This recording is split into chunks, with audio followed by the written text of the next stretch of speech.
Hello again, friends. This is Dan once again with another Bible topic. This time I'd like to talk about a question, which is, why was Jesus silent before his accusers? The Gospels record that Jesus was silent when he was asked questions before Pilate and Herod. The only time he answered a question was when he was required by law to answer the high priest. Well, the reason for this is it was predicted hundreds of years earlier, back in Isaiah 53:7. It said that yet he opened not his mouth. He was led as a lamb to the slaughter, and as a sheep before its shearers is silent, so he opened not his mouth. To put it bluntly, the reason he didn't say anything is he was guilty. He was in our shoes, and we are guilty. We're guilty without excuse because of sin we're born with in our blood, plus sins we've committed along the way in our lives. Now, he was totally innocent. So we are guilty of manslaughter according to Jesus himself, who said, as he hung on the cross, Father, forgive them. They know not what they do. That makes us guilty of manslaughter. And that means it's not premeditated, is what manslaughter means.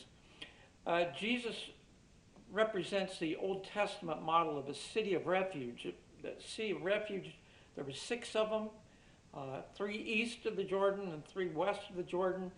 You could get to them within a day's journey, no matter where you lived in Israel. So what would happen is if you accidentally killed someone, like say your axe head flew off the axe and it hit somebody, and you'd say, hey, sorry about that, but your next move would be to flee to the nearest city of refuge. And you would convince the city elders that it was manslaughter, you didn't intend to do it, and if they believed you, they would allow you to live within that city of refuge. And that's good, because the next of kin, who's called the Avenger of Blood, would be after you. But he couldn't touch you while you're in the city of refuge. If you left the city walls and went outside and the Avenger of Blood caught you, you were dead meat then. But there's another thing with this. When the high priest in Jerusalem died, then you were free to leave the city of refuge and the Avenger of Blood couldn't touch you, which is never explained in the Old Testament. But, well, let's plug Jesus into this and see how that fits.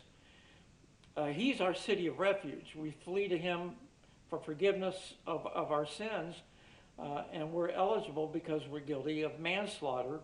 And now when the high priest dies, we can be free to go anywhere. Well, who's our high priest?